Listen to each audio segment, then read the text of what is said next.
दोस्तों एक बार मैं फिर से स्वागत करता हूं आप सभी लोगों का आपका अपने YouTube चैनल गुरुवर जी के में। जी हाँ दोस्तों, आशा करता हूं कि आप लोगों की तैयारी बहुत ही बेहतरीन चल रही होगी, चलनी भी चाहिए और आगे भी चलनी चाहिए ताकि आप लोगों का सिलेक्शन पक्का हो सके। आज का जो थंबनेल है उसे देखकर आप लोग समझ गए होंगे कि आज का विषय क्या है। जी हाँ दोस्तों, आज हम बात करने वाले हैं ट्रांसक्रिप्शन के बारे में, जो कि एक नवीन पद्धति लागू की गई है हमारे सुप्रीम कोर्ट में। जी हाँ दोस्तों, इसके बारे में आज हम बात करने वाले हैं। इस मामले में यदि देखा जाए तो मंगलवार का जो दिन था वह भारत के इतिहास में एक बहुत ही बेहतरीन दिन था, ख़ास तौर पे न्याय के क्षेत्र में, क्योंकि इसमें एक ट्रायल किया गया, यानी कि हमारे सर्वोच्च न्यायालय में, हमारे सुप्रीम कोर्ट में एक ट्रायल किया गया जो कि आर्टिफिशियल इंटेलिजेंसी के माध्यम से ट्रांसक्रिप्शन का था। जैसा कि आपको पता है कि महाराष्ट्र सरकार में पार्टियों को लेकर कुछ गतिरोध उत्पन्न हो गए हैं, जिसका मामला सुप्रीम कोर्ट में चल रहा है और सुप्रीम कोर्ट में 5 जजों की संवैधानिक पीठ इसकी सुनवाई कर रही है और जिसके जो मुख्य अध्यक्ष हैं वो हमारे जो सुप्रीम कोर्ट के चीफ जस्टिस हैं वह माननीय DY चंद्रचूड़ जी हैं, वह इसके मुख्य अध्यक्ष जी हैं और साथ में 4 न्यायाधीश और भी हैं। आज हम इसी मामले में बात करने वाले हैं कि आखिर यह मंगलवार को जो ट्रांसक्रिप्शन का जो प्रोग्राम रखा गया था यह किस प्रकार का था। तो इसके बारे में यदि मैं बात करूं तो यह मुख्य रूप से जो ट्रांसक्रिप्शन होता है, इसे हम पहले समझ लेते हैं कि आखिर ये ट्रांसक्रिप्शन होता क्या है। ट्रांसक्रिप्ट जो चीज़ होती है वह मुख्य रूप से ऐसा लिखावट होता है जो किसी व्यक्ति का वक्तव्य होता है या फिर किसी व्यक्ति के द्वारा यदि कोई चीज़ कही जा रही है तो उसी भाव में उसी तरीके से किसी चीज़ पे लिख देना ही ट्रांसक्रिप्ट कहलाता है।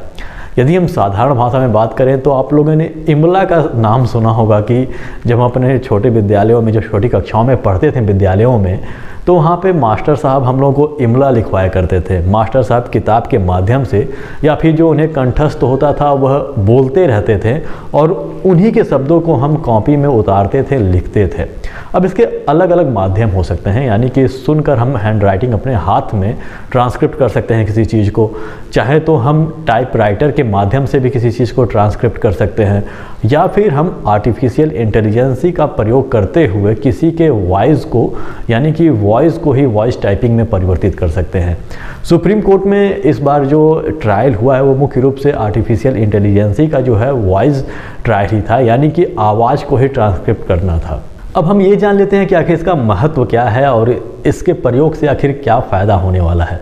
सबसे बड़ा फ़ायदा तो उन लोगों को होगा इससे कि जो न्यायिक व्यवस्था से जुड़े हुए हैं, जो न्याय विभाग से जुड़े हुए हैं, मुख्य रूप से जो ऐसे अभ्यर्थी हैं जो जज बनने की प्रक्रिया में हैं, शामिल हैं, या फिर जो वकील या फिर जो अधिवक्ता होते हैं जो बहस करते हैं, या फिर ऐसे स्टूडेंट, ऐसे लॉ स्टूडेंट जो अभी विद्यालयों में या फिर विश्वविद्यालयों में शिक्षा ग्रहण कर रहे हैं, उनके लिए काफ़ी अच्छा साबित होगा, उनके लिए काफ़ी वरदान साबित होगा, क्योंकि वह जान सकेंगे कि कोर्ट में आखिर कैसे तर्क को रखा जाता है, कैसे अपने विषयों को जो अधिवक्ता होते हैं वह रखते हैं, कैसे सुनवाई चलती है, कैसे तर्क और वितर्क किया जाता है, कैसे जो जज होते हैं उस पर अपनी वक्तव्य रखते हैं। ये सभी चीज़ें अब उन्हें ट्रांसक्रिप्ट के माध्यम से प्राप्त हो जाएगी। ट्रांसक्रिप्शन का पहले भी व्यवस्था था, लेकिन पहले हैंड राइटिंग में किया जाता था, यानी कि लोगों के द्वारा किया जाता था, लेकिन उस स्तर पर नहीं हो पाता था। कुछ इंपॉर्टेंट चीज़ों को ही केवल ट्रांसक्रिप्ट किया जाता था। ख़ासतौर पे जब सुप्रीम कोर्ट के जो जज होते थे, जो न्यायाधीश होते थे, वह अपना कोई फैसला सुनाते थे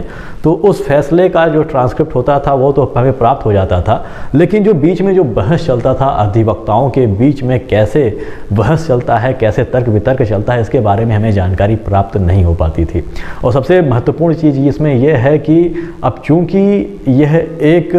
हार्ड कॉपी में उपलब्ध नहीं होगा, यह एक सॉफ्ट कॉपी में आप किसी इंटरनेट के माध्यम से भी प्राप्त कर सकते हैं, इसलिए आपको यह प्राप्त करना भी आसान हो जाएगा। जैसा कि आपको पता है कि RTI के तहत जो कि हम लोग का मौलिक अधिकार है, वह अब हमारी जो न्यायिक जो कार्यालय हैं वो भी शामिल कर ली गई हैं, तो हम ऐसी जानकारी इकट्ठा कर सकते हैं। लेकिन ऐसी जानकारी इकट्ठा करने के लिए दुनिया भर की समस्याएं उत्पन्न होती हैं हमारे सामने। कई बार बहुत प्रकार की कागजी कार्यवाही करने की आवश्यकता होती है और आम जनता की पहुँच वहाँ तक नहीं हो पाती है। लेकिन किसी प्लेटफॉर्म के माध्यम से, चाहे वह सुप्रीम कोर्ट है या फिर हाई कोर्ट हो, वह अपने सोशल मीडिया के प्लेटफॉर्म के माध्यम से ऐसे चीज़ों को हम तक पहुंचा सकते हैं। जैसा कि आप लोगों को पता है कि कुछ महीने पहले से ही एक प्रकार का जो वीडियो रिकॉर्डिंग्स है, जो वीडियो लाइव स्ट्रीमिंग है, वह प्रस्तुत किया गया हमारे सामने। मुख्य रूप से ऐसे मामले जो लोक कल्याणकारी थे उसकी जो लाइव स्ट्रीमिंग थी वो की गई, विभिन्न प्लेटफॉर्म पे की गई, जो सुप्रीम कोर्ट का अपना वेबसाइट है वहाँ पे उसका किया गया। लेकिन इसमें अभी बहुत सारी खामियां मौजूद है, बहुत सारे लोग जो हैं वो इसके पक्ष में नहीं हैं, और वो पक्ष में इसलिए नहीं है क्योंकि सबसे बड़ी बात यह है कि इसमें इन चीज़ों को ऐसे प्लेटफॉर्म पर प्रदर्शित किया जा रहा है जिस पे भारत सरकार का या फिर सुप्रीम या फिर हाई कोर्ट का या फिर न्यायालयों का कोई अधिकार नहीं है। जी हाँ दोस्तों, जैसा कि आप लोग जानते हैं कि यूट्यूब पे भी ऐसे बहुत सारे वीडियोज़ मिल जाएंगे जिसमें आप लोग देख सकते हैं कि किस प्रकार से कार्रवाई हो रही है। लेकिन सबसे बड़ी बात है कि यूट्यूब है वो हमारे देश का नहीं, उस पर हमारे सरकार का नियंत्रण नहीं है। उसमें बहुत सारे ऐसे टूल्स होते हैं जिसके माध्यम से जजों या फिर वकीलों या फिर जो पक्ष या विपक्ष जो पार्टी है उसे प्रभावित किया जा सकता है। उस पर लाइक्स के बटन होते हैं, उस पर कमेंट के बटन्स होते हैं, और सबसे बड़ी बात है कि यदि ऐसे वीडियोज़ के कमेंट्स आप पढ़ेंगे तो आपको लगेगा कि सारे के सारे दर्शक ही जज बन चुके हैं और वह जज को जज करते हैं, और मुख्य रूप से जो अधिवक्ता होते हैं उन्हें जज किया जाता है और सारे फैसले खुद ही लेना शुरू कर देते हैं। तो कहीं ना कहीं इससे केस जो है वो प्रभावित हो सकता है। तो ऐसे चीज़ों से बचने के लिए सरकार के पास या फिर हमारे न्यायालयों के पास ऐसे तंत्र मौजूद होने चाहिए, ऐसे सिस्टम या फिर ऐसे प्लेटफॉर्म मौजूद होने चाहिए जो पूरी तरह से उनके नियंत्रण में हो और वह पूरी तरह से उस पर नियंत्रण स्थापित कर सके, ताकि बाहरी प्रभाव उस पर या फिर किसी केस में देखने को ना मिले। तो देखिए आगे क्या होता है। तो चलिए हम सबसे पहले ये जान लेते हैं कि जो आर्टिफिशियल इंटेलिजेंसी का जो मशीन है उसका जो नाम क्या है। तो इसका जो नाम है वह टेरेस है, यानी कि TERES, और इस मशीन को बनाने वाली जो कंपनी है वह बेंगलुरु की है और जिसका नाम है नोमोलॉजी टेक्नोलॉजी प्राइवेट लिमिटेड। इसमें बहुत सारी सुधार करने की भी आवश्यकता है। अब सबसे महत्वपूर्ण इसमें सुधार ये करना है कि जो ट्रांसक्रिप्ट ये कर रहा है, सबसे बड़ी बात है कि जब बहस होता है तो बहुत सारी चीज़ें ओवरलैप होती हैं, यानी कि जब लोग तर्क वितर्क करते हैं तो एक दूसरे के बातों को काटते हुए अपनी बातें रखना प्रारंभ कर देते हैं बिना पहले वाले व्यक्ति के चुप हुए ही। इसमें समस्या ये है कि जब एक साथ दो या दो से अधिक लोग बोल रहे हैं तो यह ट्रांसक्रिप्ट करने में से प्रॉब्लम हो रहा है। इसमें धीरे धीरे सुधार किया जा सकता है या फिर मानवीय हस्तक्षेप के द्वारा भी इसमें थोड़ा बहुत सुधार किया जा सकता है, या फिर कोर्ट की जो अपनी व्यवस्था है उसमें भी सुधार करते हुए, यानी कि यदि आपको बोलना है तो आपको पहले हाथ खड़ा करना होगा और फिर जब जज आपको अनुमति देंगे तभी आप बोल सकते हैं, अपनी बात रख सकते हैं। तो इन सभी चीज़ों से इसमें सुधार हो सकता है। अब आगे देखिए क्या होता है इसमें और किस तरह की चीज़ें होती हैं। और मुख्य रूप से ये जो आर्टिफिशियल इंटेलिजेंस है वो मुख्य रूप से नेचुरल लैंग्वेज प्रोसेसिंग पे कार्य करने वाली चीज़ है, यानी कि ये आपके आवाज़ को सुनती है और उसे टाइप कर देती है। मुख्य रूप से ये सुप्रीम कोर्ट में ये जो मामला चल रहा था, 5 जजों की जो संवैधानिक पीठ बैठी हुई थी, उसी कोर्ट में एक LED स्क्रीन लगा हुआ था जिसपे अधिवक्ता जो भी अपनी बात जो भी तर्क करते थे वह सभी के सभी एक स्क्रिप्ट के रूप में सब कुछ लिखा हुआ उनको नज़र आ रहा था।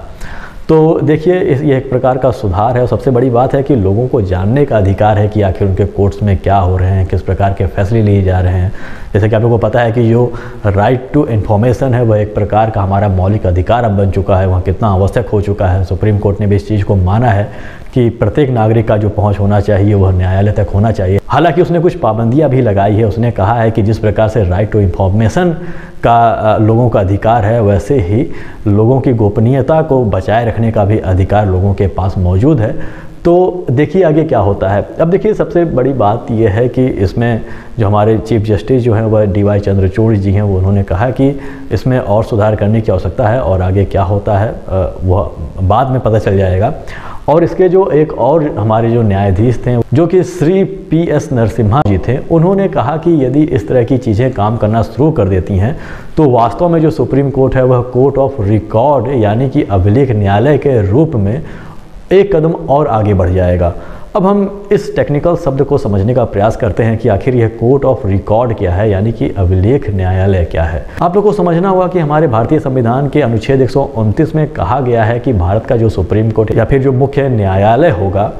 वह मुख्य रूप से कोर्ट ऑफ रिकॉर्ड या फिर अभिलेख न्यायालय के रूप में कार्य करेगा। इसका मतलब ये हुआ कि इस कोर्ट में जो भी फैसले लिए जाएंगे वह अन्य न्यायालयों के लिए यानी कि उसके नीचे के न्यायालयों के लिए पत्थर की लकीर साबित होंगे। जी हाँ दोस्तों, जैसे कि मान लीजिए किसी विषय पे वहाँ पे सुनवाई चल रही है सुप्रीम कोर्ट में और उसमें फैसला आता है, तो उसके संदर्भ में जितने भी निचली अदालतों में केस चल रहा होगा उस आदेश को उन लोग को मानना होगा। यानी कि वह जो भी आदेश देगा वह एक प्रकार से लिखित आदेश होता है जो एक कोर्ट में साक्ष्य के रूप में या फिर कानून के रूप में प्रस्तुत किया जा सकता है और उसके आधार पर निचली अदालतें भी फैसला ले सकती हैं। और दूसरी बात यह है कि इसका एक और मतलब होता है कि यदि कोई भी कोर्ट का अवमानना कर रहा है, यानी कि सुप्रीम कोर्ट के जो भी फैसले है उसका अवमानना कर रहा है, तो सुप्रीम कोर्ट स्वतंत्र है कि उसे किसी प्रकार का सज़ा दे सकती है। तो दोस्तों यही जानकारी आप लोग को देनी थी ट्रांसक्रिप्शन के बारे में। ये जो जानकारी थी वह थी। देखिए आगे क्या होता है। आशा करता हूँ कि आप लोग को जानकारी समझ में आ गई होगी और आप लोग को ये वीडियो अच्छा भी लगा होगा। और अधिक से अधिक इस वीडियो को शेयर करें ताकि अधिक से अधिक दोस्तों तक, आपके दोस्तों तक ये वीडियो पहुँच सके। तो यदि यह वीडियो पसंद आई तो इसे लाइक कर दीजिएगा, हमारे चैनल को सब्सक्राइब कर दीजिएगा और बेल आइकन भी प्रेस कर दीजिएगा ताकि जब हम नई वीडियो लेकर आएँ तो उसकी जानकारी आपको हो सके। तो हमारे साथ बने रहने के लिए बहुत बहुत धन्यवाद। मिलते हैं अपने अगले वीडियो में।